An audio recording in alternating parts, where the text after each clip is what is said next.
Y un saludo para todas las personas que nos vean en el día de hoy. Aquí me encuentro con mi amigo Alex. Y en el día de hoy haremos una charla un poco diferente de lo que he estado subiendo hasta ahora. He estado subiendo más que todo charlas que hablan de simbolismo, de la Biblia, de historias de vida y todo esto. Pero hoy queremos dedicar el tiempo a hablar de algo muy eh, urgente y es lo que sucede en Tierra Santa, lo que está sucediendo entre la nación de Israel y lo que se conoce como Palestina. Es algo bastante preocupante, bastante fuerte. Algunas personas dicen que esto es un paso más hacia la Tercera Guerra Mundial, porque hay que recordar que en las guerras mundiales anteriores, eso no empezó de un día para otro, sino que antes de ser declarada, por ejemplo, la Segunda Guerra Mundial, ya habían ciertas guerras marchando por varios años. Esto porque va escalando poco a poco, se van involucrando más naciones hasta que se declara guerra mundial. Y muchos dicen que lo que está ocurriendo hoy allí es un escalón más a la Tercera Guerra Mundial que, Dios no lo permita, vendrá o será declarada en un futuro cercano. Entonces, es urgente hablar de esto. Sin embargo, hay una dificultad especial a la hora de intentar entender lo que sucede en Israel eh, y Palestina, y es que hay una guerra de narrativas y ya parece que no hubiera ninguna forma de reconciliar las diferentes narrativas con las que se intenta entender lo que sucede allí. El gran problema es que muchas personas no son conscientes de que cada vez que uno intenta darle sentido a un fenómeno como este, que es la guerra, mucha gente ni siquiera sabe que tiene un bagaje, que tiene una serie de presuposiciones. Y si no somos conscientes de eso, pues es irrelevante intentar debatir o intentar llegar a un acuerdo con alguien que piensa diferente que yo.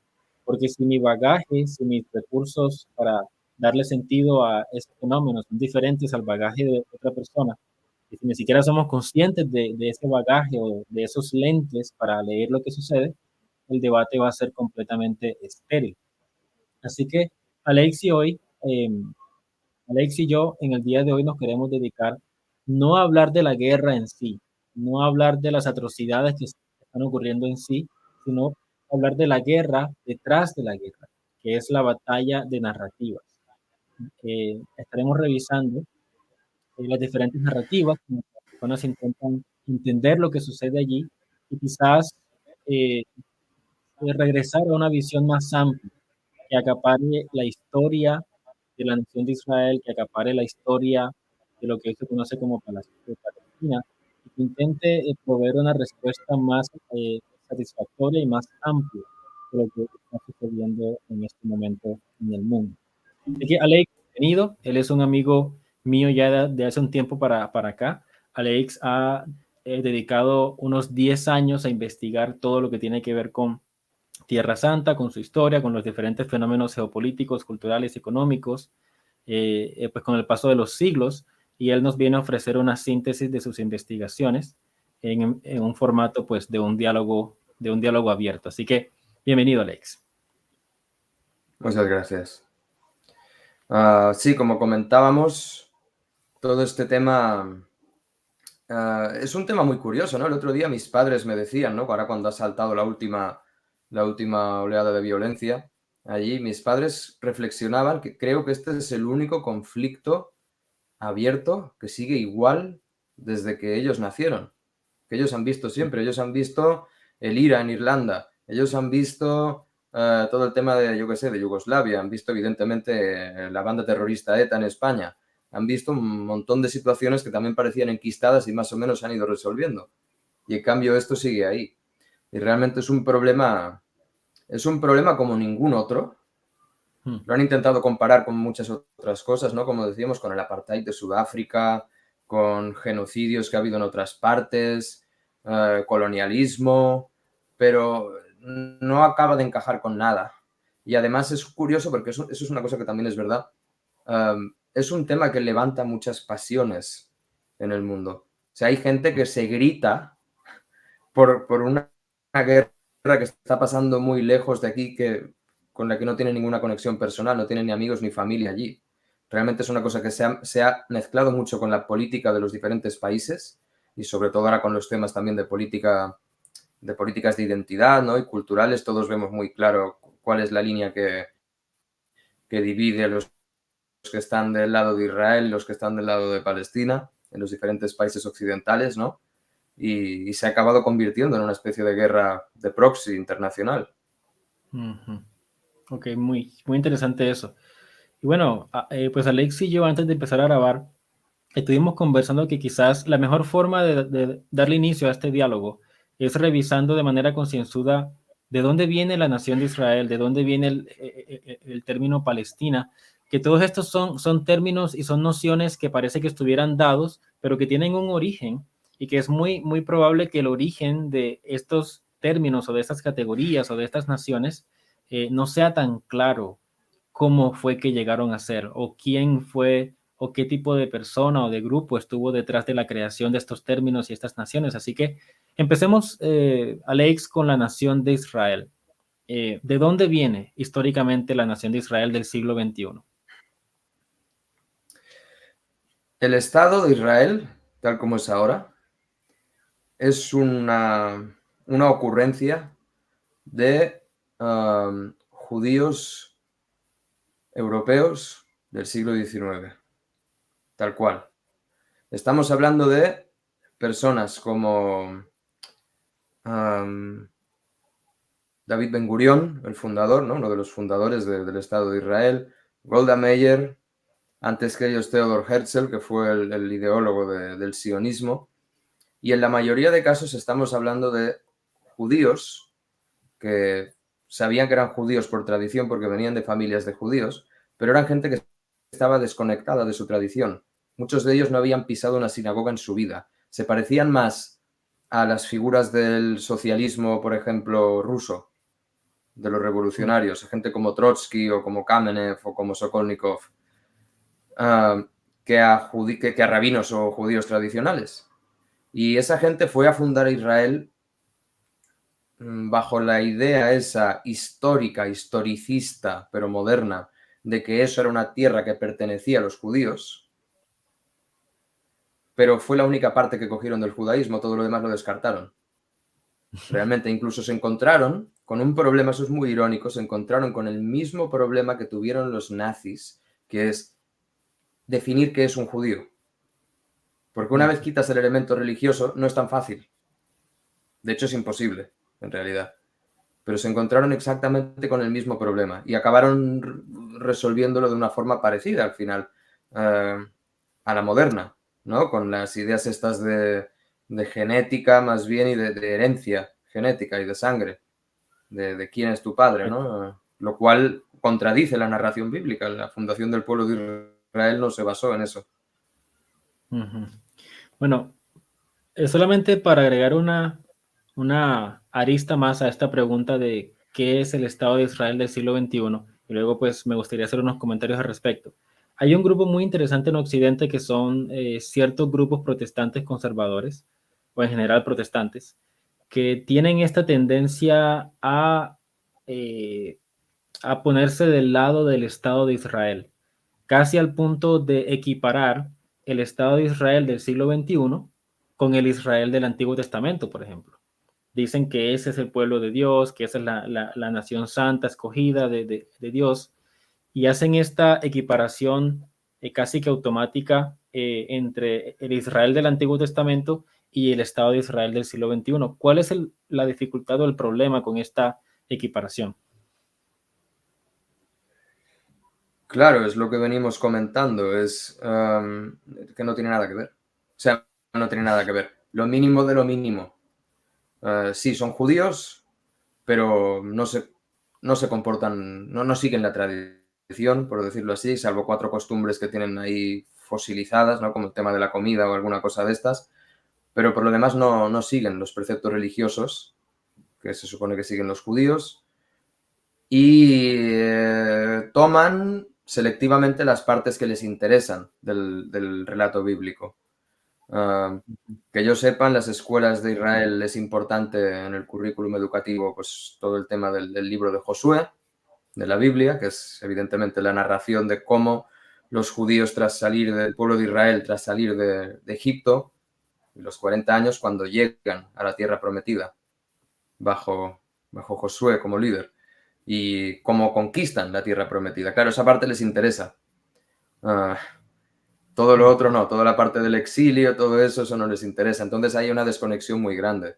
Es decir, se están sirviendo de la tradición para la parte que les conviene y la parte que no les gusta pues la dejan fuera. Lo cual también aparece muchas veces en la Biblia, realmente, como actitud Tal cual. del pueblo de Israel.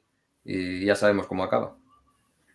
Sí, con la diferencia que en el siglo XXI no veo yo a Israel ni siquiera reconociendo a un profeta que venga del desierto, que venga de algún pueblo pequeño a decirles lo que está mal, o los están, o pues tal cual como en la Biblia, los silencian, ¿no? Porque de hecho hay grupos proféticos dentro del el mismo Estado de Israel, que son los judíos que hoy día son llamados judíos ultraortodoxos, que realmente son los pequeños grupos judíos que han intentado preservar la misma identidad judía milenaria, y que son grupos que si uno los busca ya pues, si los buscas en YouTube, ellos hacen videos quemando la bandera del Estado de Israel, protestan contra la creación del Estado de Israel porque y siendo judíos se oponen al Estado de Israel porque son ese profeta o esa voz profética que dice, si ustedes quieren verse a sí mismos como los judíos que han regresado a la tierra prometida, dense cuenta que Dios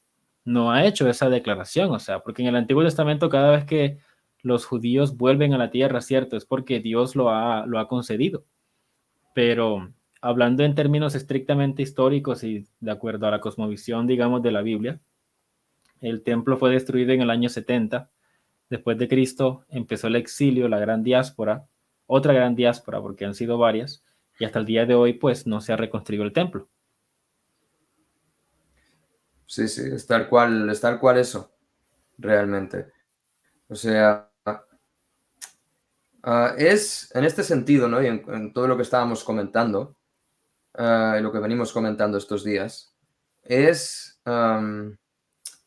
es como todo el problema del Estado-nación y todas sus contradicciones y todos sus problemas expuesto realmente. Yo creo que también es por esto que mueve tantas pasiones este tema.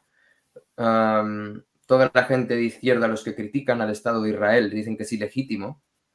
No sé si a veces se dan cuenta de que quizá tienen más razón de lo que creen, en el sentido de que sí, el Estado-nación de Israel puede ser ilegítimo, pero eso en el fondo es como que hace ilegítimos a todos los estados-nación del mundo, porque todos se fundan sobre ideas muy parecidas también. O sea, se fundan como sobre la tradición, para lo que les interesa, ¿no? Para coger el nombre del país, su historia, pero por otro lado hacen una ruptura brutal con la tradición. Y eso es una contradicción que al final lleva a lo que estamos viendo ahora mismo, la disolución de los estados-nación y esa contradicción interna que acaba llevando a una ruptura. Es lo que yo creo Sí. que está pasando. Israel quizá no se nota tanto porque, o quizá lo llevan de otra manera, porque al estar siempre rodeados de enemigos necesitan tener esa cohesión interna sí o sí. Pero en cambio, eso es como que se está manifestando en los otros países occidentales, que son los que de verdad se están partiendo por todo este tema y alrededor de eso. Sí, aquí sería bueno mencionar el libro de Tom Holland, que es Dominio, donde él demuestra de manera brutal que todos los países en Occidente pues no han hecho sino reaccionar contra la tradición, lo que se conoce como el fundamento de la cristiandad, el fundamento epistemológico, filosófico, religioso, cultural de la cristiandad. Luego surgen estas naciones eh, y le ponen un final a la Edad Media, llega la modernidad, llega la Ilustración, pero siguen dependiendo de los mismos principios contra los que están reaccionando.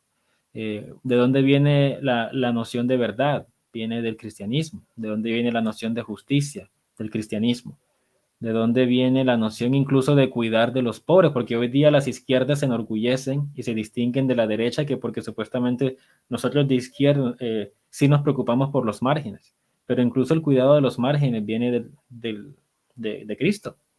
Los primeros colegios, los primeros orfanatos fueron creados por monjes y por monjas, y de ahí fue que surgió la institución de el cuidado de los marginados. Entonces, Y todo eso que tú mencionas, que ha ocurrido y que ha estado ocurriendo en Occidente por varios siglos, es lo que vemos en Israel. Y me parece fundamental tu declaración de que decir que el Estado de Israel es ilegítimo se puede aplicar a cualquier nación de Occidente, que vienen todas del cristianismo, pero que lo que han hecho en los últimos siglos es seguir bebiendo del cristianismo en lo que les conviene, pero luego desechar todo lo que no les conviene o lo que ya no les atrae o lo que ya no les parece, no sé, útil, y entonces declararse independientes donde les conviene y dependientes donde les conviene ser todavía dependientes de la cosmovisión cristiana.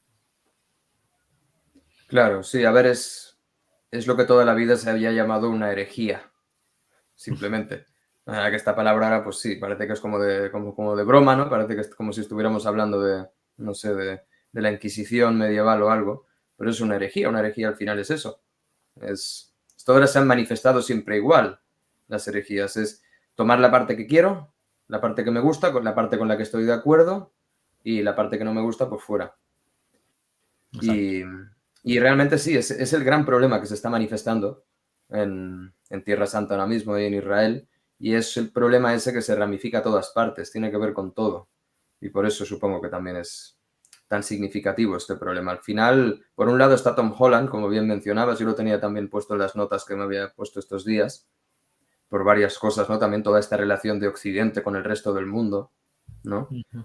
Y, y también, claro, es importante aquí, pienso, la figura de René Guénon, en el sentido este de la inversión de lo tradicional, que es una cosa que él trata mucho en su obra, ¿no? Él tiene mucho en la cabeza siempre la importancia de la tradición y cómo la modernidad ha roto con la tradición, pero al mismo tiempo la ha utilizado para sus propios fines. Y eso al final representa una inversión, que al final, como él apunta siempre, es el símbolo es la señal de lo satánico.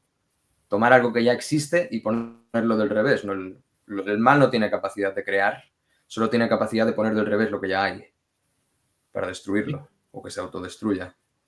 sí. Si le quitas al mal todo lo bueno, no queda prácticamente nada, porque al mal no le pertenece nada, él solamente utiliza lo que ya está, lo que es dado por Dios. Em, Así es. Entonces, bueno, ya volviendo entonces al Estado de Israel y a la narrativa de muchos cristianos protestantes de que ese es el pueblo de Dios, hay que tener en cuenta eso. Los que entonces fundaron al Estado de Israel, estos judíos europeos, apenas si se les puede llamar judíos, entonces ellos llegan a la Tierra Santa, fundan el Estado de Israel, se hacen llamar judíos, pero no regresan en realidad a la identidad judía milenaria, sino que tal cual como en Occidente, preservan ciertas cosas, ciertos fósiles de la práctica judía, pero luego llevan a Tierra Santa toda esa agenda que más bien es una agenda occidental que tiende al libre mercado, que tiende a una visión materialista, utilitaria del mundo, que tiende a un liberalismo, un humanismo, todas esas cosas que son de Occidente que nunca fueron parte del judaísmo, las llevan a Tierra Santa.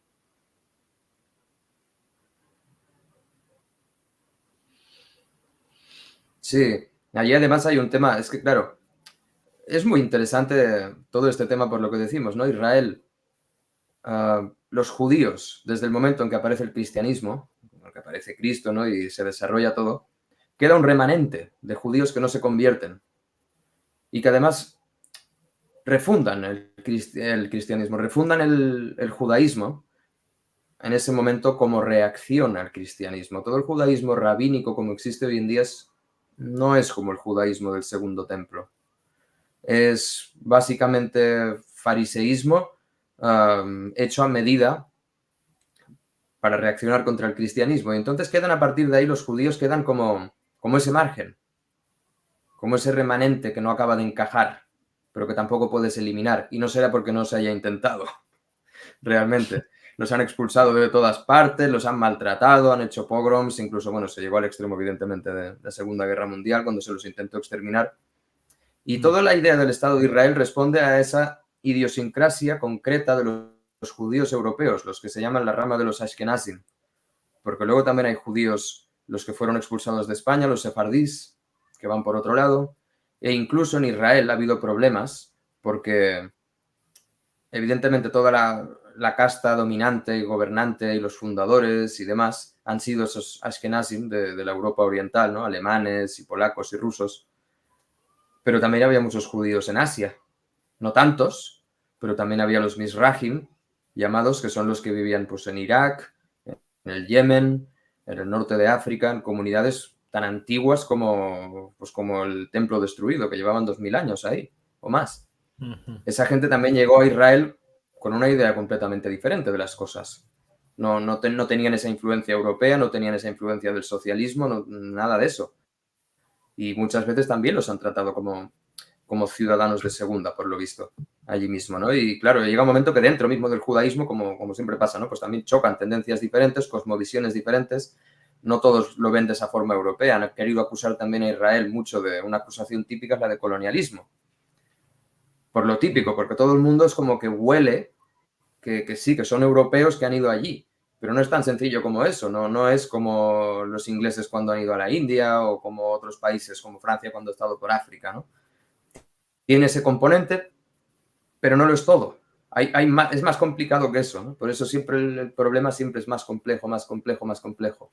Y no se puede reducir a Sí. una sola cosa y al final es esa reacción contra la tradición que se vuelve contra ella misma. Ujú. Es muy complejo porque ciertamente son judíos, o por lo menos de raíces judías, y por más que hayan sido influenciados por el socialismo, por la cosmovisión occidental, eh, ellos pueden decir y pueden argumentar que simplemente fueron a Tierra Santa a reclamar lo que le pertenecía a ellos y a sus ancestros. O sea, entonces es muy complicado porque hay muchas cartas que ellos podrían poner sobre la mesa y se vuelve tan complicado que inevitablemente, dependiendo de cuál sea mi punto de partida, mi narrativa, no sé, política, religiosa, de cualquier nivel, dependiendo de cuál sea mi narrativa, yo le voy a dar la razón a este grupo o a otro grupo. Eh, Ahora, ¿qué piensas de esta otra población cristiana que son de corte más liberal, más progresista, que dicen que les parece ridículo equiparar el Estado de Israel con el Israel del Antiguo Testamento y que más bien son cristianos que suenan pues tal cual como humanistas, modernistas, que ellos dicen el Estado de Israel debe ser respetado como cualquier otro Estado, es una nación, no lo comparen con la Biblia, porque la Biblia pues hace parte de un mundo que ya no es, y simplemente hay que abordar toda la polémica entendiendo y respetando la dignidad laica del Estado de Israel. ¿Qué piensas de eso? Bueno, es el mismo problema del que hablas tú en el último vídeo ese que has puesto de los dragones, ¿no? Con el tema del Génesis. Al final son dos caras de la misma moneda. Los cristianos que están, o la gente que pueda estar en contra del Estado de Israel por todo lo que representa el Estado-nación occidental, con todo lo feo que tiene, o la gente que dice, pues sí, ese tipo más liberal, ¿no? Que sí, que hay que respetarlo porque es un Estado como los otros. Para mí los dos tienen razón y ninguno la tiene. Los dos parten de los mismos supuestos, parten de la misma forma de ver las cosas y entonces, sí, de manera natural se dividen entre los que están a favor o en contra, pero están jugando a lo mismo. Son dos oponentes que están jugando al mismo juego, en la misma pista de juego y es, digamos, un conflicto visto así que mirado de esta forma no tiene resolución posible. La única resolución es al final sí, una guerra abierta, ¿no? Y que gane el más fuerte y ya está, lo cual no puede ser. O sea, tampoco decir simplemente que Israel tiene el mismo derecho a existir que cualquier otro Estado-nación no arregla nada. O sea, por mí estoy más de acuerdo con eso que con lo contrario. Ujú. Simplemente en el sentido de lo que decíamos antes. O sea, si mi Estado, si España tal como es hoy en día o otros Estados-nación occidentales tienen derecho a existir, no veo por qué Israel no. Ujú. Y si decimos que Israel no puede existir, entonces también tenemos que replantearnos qué estamos haciendo nosotros. Ahí es donde está la cosa, Exacto. realmente. Exacto. Lo que uno declare acerca del Estado de Israel, también lo debe declarar acerca del propio Estado.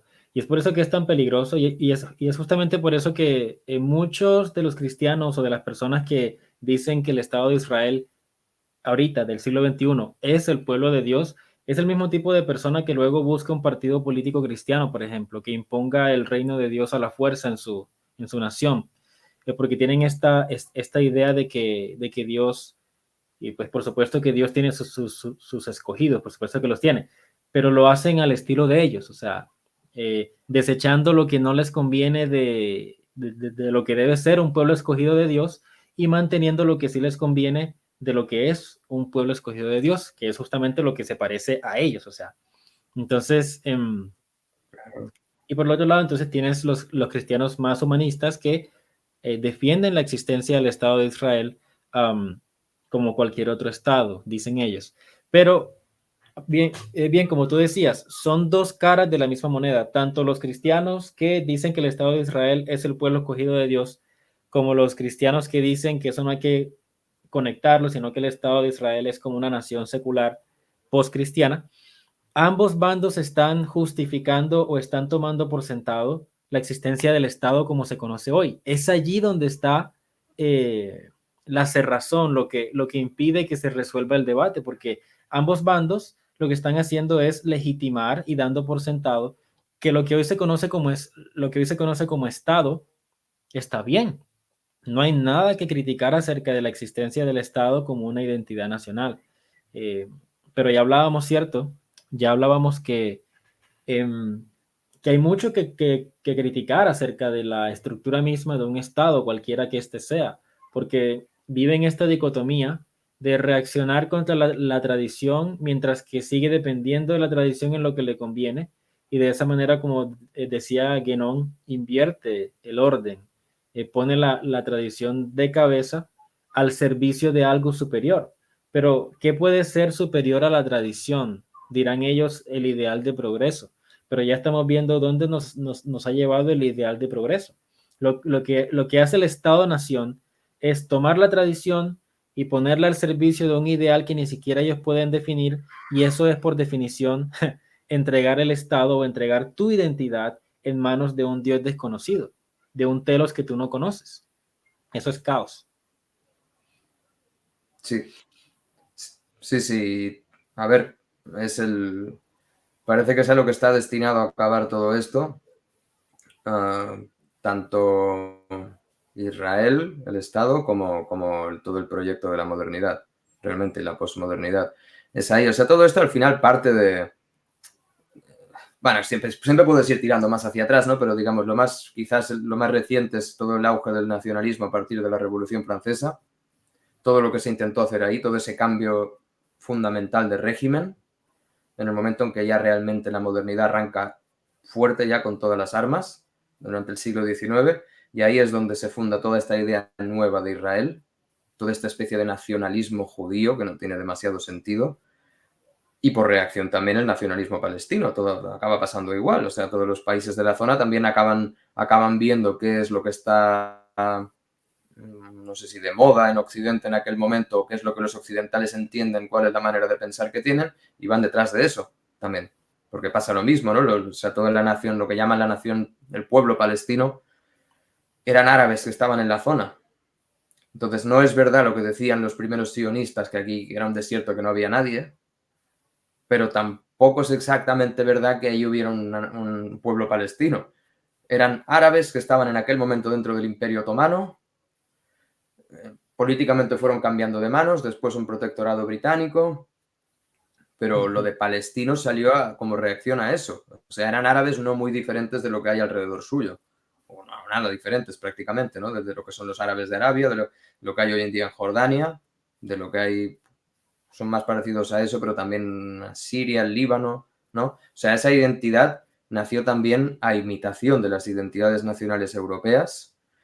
Tomaron un nombre que a los árabes ni les va ni les viene, que es Palestina, que fue un nombre que le pusieron los romanos a aquella región. No tiene nada tampoco que ver con que yo sepa con ellos. Y han seguido así porque, bueno, porque es la única manera que también tienen ellos de tirarle un poco de la manga a Occidente, en plan, hazme caso, mira lo que me está pasando. Claro, un lenguaje que nosotros podamos entender y buscar entonces apoyo de naciones más grandes luego de que estas naciones los entiendan, ¿cierto? Tal cual. Sí, sí, sí, porque Esto es una cosa que también, volviendo otra vez a Guénon, ¿no? Lo mismo, Guénon comenta también, Guénon es de los pocos occidentales, no sé si en su época casi el único, que en medio de toda esa locura del orientalismo, creo que era el único que de verdad entendía de qué iban las religiones orientales y de qué iba un poco la cultura oriental. Guénon tiene estudios sobre religión hinduista que han sido elogiados por hindús mismos, por indios mismos, y Guénon lo decía. Guénon decía muchas de las cosas que hoy en día damos por sentadas sobre hinduismo o sobre cultura de la India, sobre el tema de los fakires, pues es una persona, un occidental, un inglés que va hacia allá, se pone a hablar con un fakir y no tiene un diálogo normal, honesto con el fakir para ver qué es lo que es un fakir, sino que incluso sin darse cuenta, le está imponiendo su propia cosmovisión al fakir, a esa persona Ujú. india, que llega un momento que se da cuenta de que su interlocutor no le está escuchando realmente, sino que ya viene con unas ideas preconcebidas de las que no va a salir, y ya le acaba contestando lo que él mismo quiere oír. Y estamos bastante en esa dinámica entre Occidente y el resto del mundo. Llega un momento que el resto del mundo ya sabe cómo las gastamos y básicamente sí, nos dicen lo que ellos creen que vamos a querer oír, poco más. Y se Ujú. adaptan a eso, aunque luego ellos piensen lo que vayan a pensar o lo que sea. Ok, entonces ya estamos moviéndonos a no hablar tanto del Estado de Israel, sino de la existencia de lo que hoy se conoce como los palestinos. Y estamos viendo que realmente los que estaban allí eran árabes y que hay una continuidad muy fuerte entre los árabes que estaban allí cuando llegaron los fundadores del Estado de Israel y los árabes de siempre, ¿no?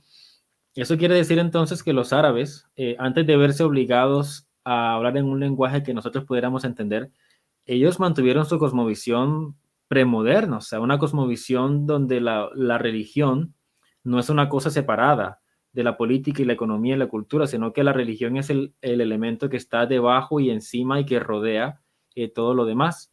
Y es por eso que para Occidente, para el Occidente modernista, postmodernista, secular, humanista, la conducta de los árabes puede parecer tan radical, tan fanática, porque hoy día ver a un grupo, una identidad grupal actuando de manera clara con base en su religión, parece que fuera la cosa más inaceptable posible.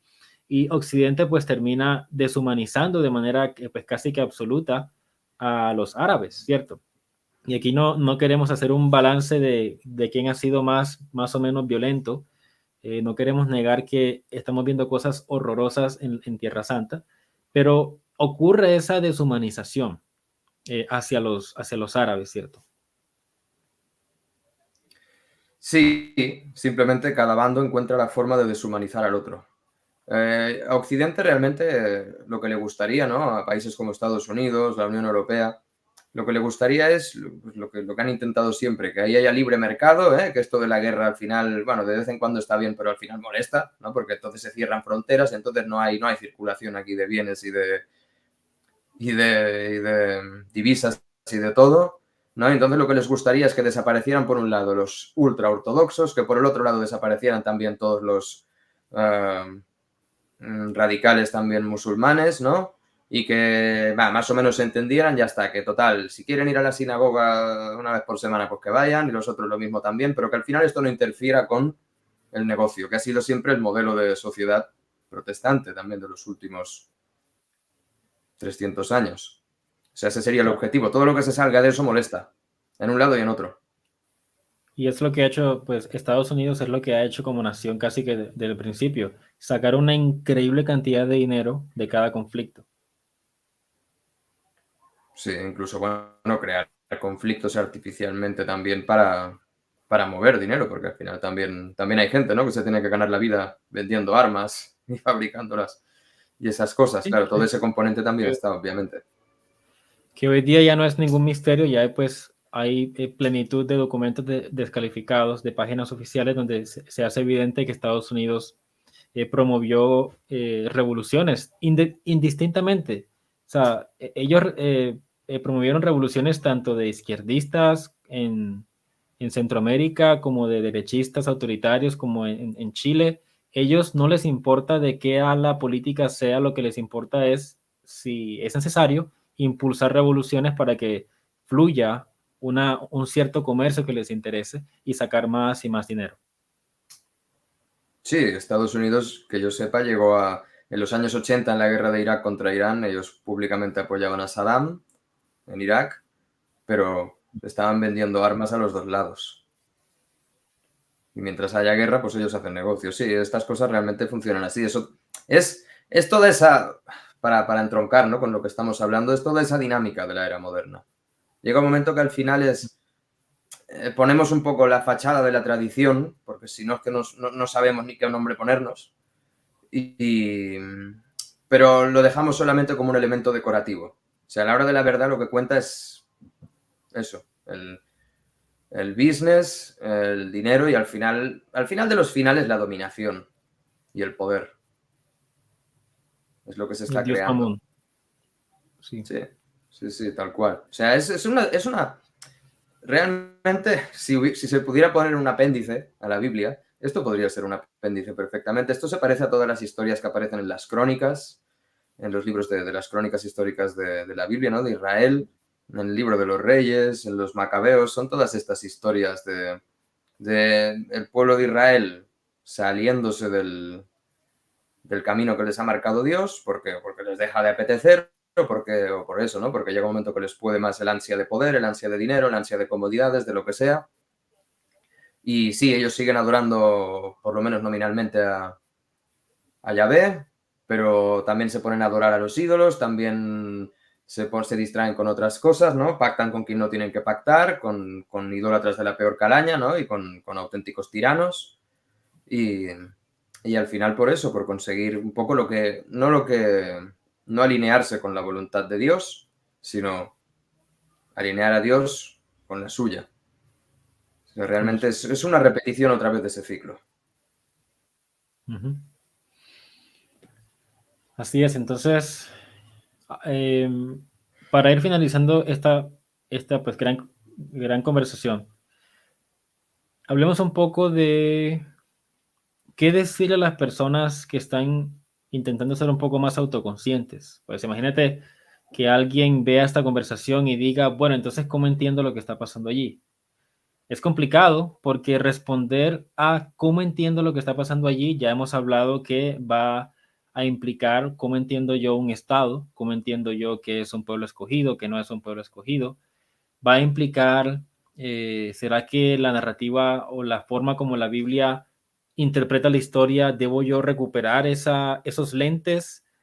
¿O será que mejor permanezco con la lectura modernista de la lectura de la historia? ¿Será que entonces el ideal de progreso modernista me debo alejar de eso y buscar una visión más antigua? O sea, ¿qué decirle a alguien que realmente está buscando lentes para entender lo que está sucediendo allí? Claro, lo interesante de este conflicto justamente es que es un poco como lo que decíamos, todo lo que han sido los judíos en la historia de Europa. Es ese hilo que sobresale del tejido, y entonces cuando empiezas a tirar, lo que acaba pasando es que deshaces el tejido, ¿no? Que es toda la modernidad. Es lo que pasa de ahí. Si tú quieres entender simplemente, políticamente, lo que está pasando allí, no es muy difícil. Hay libros, yo aquí, mira, te enseñaba algunos, ¿no? Tengo el de La idea de Israel, de Ilan Papé. Bueno, este lo enseño, pero realmente no se ve nada en la carátula. Es vacío, es el de Boaz Hebrón, a ver si lo puedo poner así. Estado Sí. judío o nación israelí, de Boaz Hebrón. Este creo que es el mejor que tengo porque aborda más el tema de una forma cultural. Y Ujú. luego, bueno, un tema más historicista moderno, el de Benny Morris, el de 1948, ¿no? Ahí te dan la idea realmente de que sí, o sea, ahí llegaron unos ocupantes de fuera, porque es lo que ha pasado, se han hecho con el control del territorio y sí, a ver, se puede decir perfectamente, hicieron una limpieza étnica, porque eso es indiscutible, hubo una limpieza étnica cuando la guerra del 48, aunque se puede seguir discutiendo quién tenía razón, si la partición de las Naciones Unidas era justa, si era injusta, si qué posiciones tuvieron cada uno, ¿no? El tema es que ahora mismo la cosa está enquistada como está, políticamente es así, ya está. Hubo unas fuerzas que vinieron de fuera, se han quedado con el territorio y tienen como, como diría yo, arrinconados a los que estaban allí. Los países árabes de alrededor tampoco se han portado nada bien con los refugiados palestino, sigue habiendo refugiados 70 años después en campos de refugiados en países alrededor de Israel, países árabes que no han querido dar acogida a esos refugiados, no les han querido dar nacionalidad y acogerlos en sus países porque les resultan más útiles como refugiados en campos de refugiados. O sea, hay gente que ha nacido ya en campos de refugiados, hijos y nietos de refugiados. O sea, políticamente la cosa va por ahí.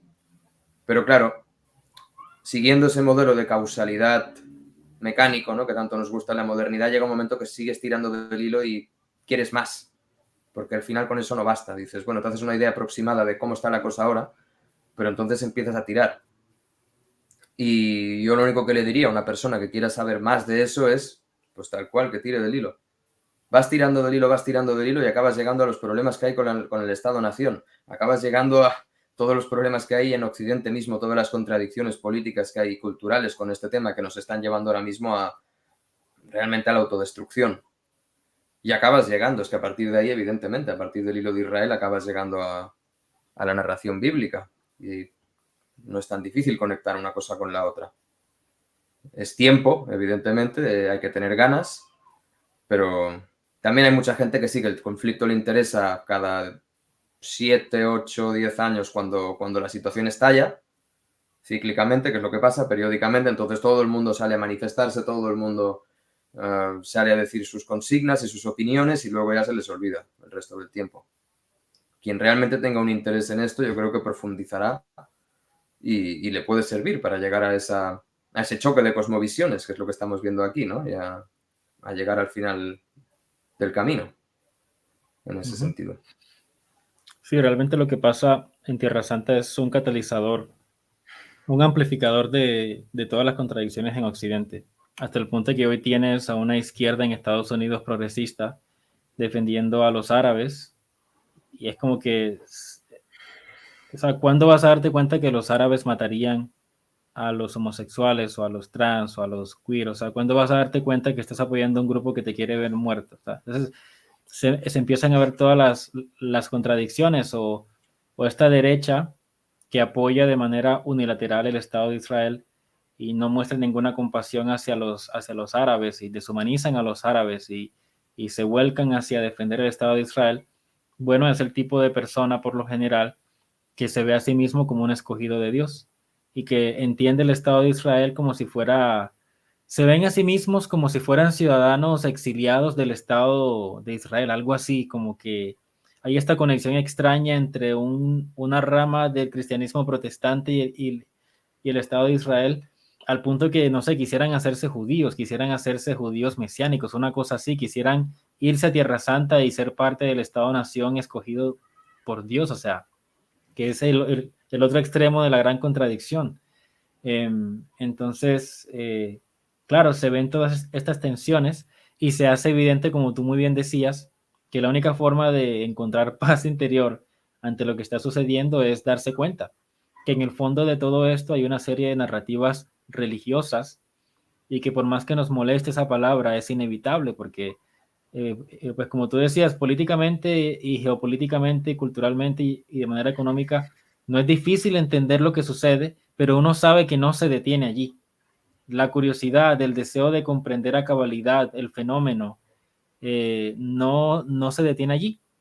Uno tiene que hacerse la pregunta, bueno, pero ¿por qué las naciones usan Tierra Santa como un lugar de guerra para luego sacar poder, como Estados Unidos o Nueva Bretaña o ¿por qué?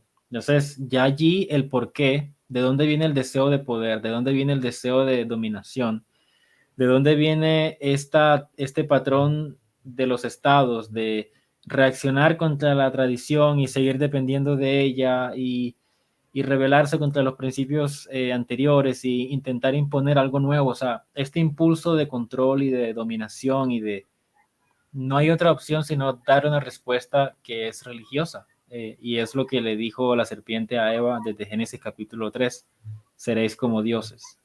Entonces, si quieren llegar al fondo del asunto, claro, pues pasen por todas las capas antropológicas, económicas y culturales, pero si quieren llegar al fondo está el sustrato religioso. Sí, sí, el problema de fondo al final es ese. Es como, realmente es el problema ese que decíamos que tuvieron los judíos, ¿no? ¿Cómo defines a un judío si quitas la religión de en medio? resulta que Israel y los nazis tienen el mismo problema y lo resuelven de una manera muy parecida, por lo menos el de la identidad. Sí, es un tema ya de cómo la modernidad se encuentra con ella misma, choca con ella misma y no queda nada detrás, no hay nada realmente detrás de esa fachada de aparente tradición, ¿no? De árabes por un lado, judíos por el otro, no es realmente así, no es realmente Sí, así. sí, toda esa dicotomía entre árabes contra judíos o judíos contra palestinos es una pelea que realmente es artificial hasta cierto punto. Es una dicotomía muy reciente en la historia y que sin embargo ahorita moldea todo activismo político. O sea, toda protesta en favor o en contra de Israel o a favor o en contra de Palestina, todo activismo que se está viendo ahorita a favor o en contra de uno de ellos dos está moldeado por una dicotomía que, pues, que tiene muy poco tiempo de existencia, la supuesta dicotomía Israel contra Palestina. Entonces, sí, todo eso es importante entenderlo y saberlo si queremos llegar al fondo del asunto. En mi caso, bueno, en nuestro caso, nosotros, si alguien desea saberlo en esta conversación, nosotros suscribimos a la cosmovisión tradicional, suscribimos a, en efecto, la lectura bíblica de la historia, porque nos hemos dado cuenta que al fondo de todo se requiere una respuesta religiosa, unos lentes religiosos que luego le den sentido a todo lo demás. Eh, pero por supuesto, pues cada quien debe llegar hasta allí en sus propios tiempos, y de esa manera encontrar algo de paz en medio de la guerra, ¿no? Claro, claro, yo cuando empecé con todo esto, yo no me considero un experto en todo este tema, solo soy una persona, yo soy profesor de instituto y mira, me miré esto porque realmente quería saber. Y ya está, no soy más experto que nadie. Y cuando empecé a investigar todo esto, yo no pues, ni me consideraba cristiano ni nada de todo este tema. Empecé a mirarlo por eso, ¿no? Por saber y por mirar que era este tema tan complejo, ¿no? Y que levanta tanto interés en todo el mundo. Tengo un muy buen amigo mío que es filólogo de lengua hebrea, aunque él es español también, de aquí como yo, de Barcelona. Y él es muy sionista, mucho, ¿no? Y me empezó a dar una perspectiva que no había oído de todo este problema, ¿no? Y a partir de aquí fui investigando. Ahora he llegado a conclusiones diferentes de él, porque él es una persona que no es ni creyente ni nada, pero mira, de una forma u otra acabas llegando, realmente. Entonces eso, ¿no? Lo mismo, pues a partir de ahí puedes ir planteándote cosas, problemas históricos que a lo mejor son más difíciles de ver en otros casos, y en cambio aquí están más en carne viva, realmente. Y, y sí, claro, desde ahí te vas haciendo preguntas y pienso realmente que es como dices, la parte de la religión es inseparable de todo esto, es inseparable. O sea, todo eso que Tom Holland lo dice, y Tom Holland tampoco se considera cristiano. Tom Holland en su libro lo dice, que todo esto que llamamos el espacio secular, la secularidad, eso es una ficción nuestra, eso es un invento que nos hemos hecho nosotros para poder actuar en buena conciencia cuando hacemos lo que a nosotros nos da la gana, básicamente. Y tiene los resultados que tiene, la vista salta, ¿no? Y llega un momento que es una ficción que tampoco se sostiene. Una vez te das cuenta ya no te lo puedes creer más. Ujú. Claro, porque pues tal como decías, todas esas preguntas que nos podemos hacer están en carne viva en el Estado de Israel y en la pelea contra todas las naciones árabes alrededor. ¿Qué es un Estado? ¿Qué no es un Estado? ¿Hay un sustrato religioso o no lo hay? Y si no lo hay, entonces ¿cómo podemos definirnos como nación? Esa pregunta aplica para cualquier nación. Si le quitas a Estados Unidos toda su máscara, ¿cierto? De los pioneros y los exploradores, pero cuando intentas ir más allá de eso, para entender qué es Estados Unidos como nación, y te vas a los documentos primeros y a la Constitución, y te das cuenta que no es suficiente, que llegas allí y te das cuenta que no es suficiente y quieres ir más allá de allí para ver el fondo realmente de Estados Unidos, pero como ya hay una reacción contra la tradición, lo siento, hasta ahí llega, Ujú. dirán ellos, ¿no? Este es el principio de la existencia identitaria de Estados Unidos, pero está la intuición de que tiene que haber algo más allá que sustente esos documentos. y no simplemente una especie de humanismo optimista que ya sabemos hasta dónde nos ha llevado el día de hoy. E igual en Colombia, de donde yo soy, tenemos un serio y profundo problema identitario que no tiene una solución a menos que se popularice la búsqueda por la respuesta religiosa, porque ahí tenemos tantos diferentes dialectos y es un país tan diverso que dependiendo de en qué parte de Colombia esté, se siente como un país diferente en acento, en comida, en clima, en historia incluso de inmigraciones. ¿Qué es Colombia? No tengo ni la más mínima idea. Entonces, es abrir los ojos a esa realidad y buscar respuestas que satisfagan esa complejidad. Sí, sí, sí. Pasa igual en todas partes. En Europa, además, es muy fácil de ver porque los países, claro, son antiguos y entonces cuando ves la historia te das cuenta de que a partir de eso, de la Revolución Francesa, se instaura una idea de identidad de esos países que es muy diferente de lo que había antes. O sea, y es una cosa que da problemas aún hoy en día, que no se han acabado. En España se nota un montón todo el problema que ha habido con Cataluña. Yo que soy catalán, ¿no? Ha habido todo ese... Hay todavía ese debate imposible de resolver de qué es España, qué es Cataluña, pueden estar una dentro de la otra, pueden estar unidos, tienen que irse por separado, ¿no? ¿Por qué uno, por qué lo otro? Y al final llega un momento que es lo mismo. España, de la manera como surge históricamente, surge de una época que es la Edad Media y surge como un Estado cristiano. Y a partir de y Cataluña lo mismo, cualquier idea que te quieras hacer de Cataluña, que si existía en la Edad Media, que si no existía, que si era un reino, que si no era un reino, intentan buscar ese tipo de explicaciones legalistas que no van a ningún sitio. O sea, la fundación cultural es la misma, al final viene de una idea cristiana de cómo es el mundo, una idea cristiana tradicional. Cuando eso lo borras, que es lo que pasa a partir ya de la Revolución Francesa, ¿no? Cuando España ya se funda constitucionalmente a partir de las guerras contra Napoleón y ya pues viene todo lo que viene después, ahí es cuando surgen problemas que no se pueden resolver realmente. España no la puedes definir de esa manera a la moderna y cuando se ha intentado llega un momento que siempre hay algo que no encaja, que es lo que nos pasa siempre hay algo que no encaja. Lo que han sido los judíos para la historia de Europa en general, pues cada estado luego también ha tenido lo suyo dentro y no puedes cuadrar el círculo.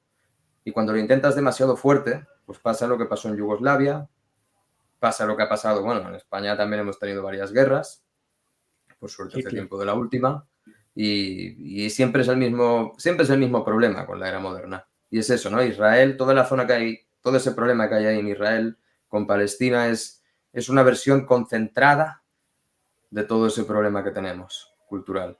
Por eso quizás, quién sabe, quizás es posible que todo ahora el problema este que tenemos con la desaparición de los estados-nación, con este intento ahora de gobierno global, es posible que toda esta globalización precisamente, no tan satánica, acabe saltando por los aires a partir de ahí, de este problema porque nadie puede resolver y Sí, que sí, nadie podrá sí. Y al resolver final realmente. entonces, o sea, al final al parecer solamente quedarán dos opciones. Y eso yo creo que es importante para las personas escucharlo.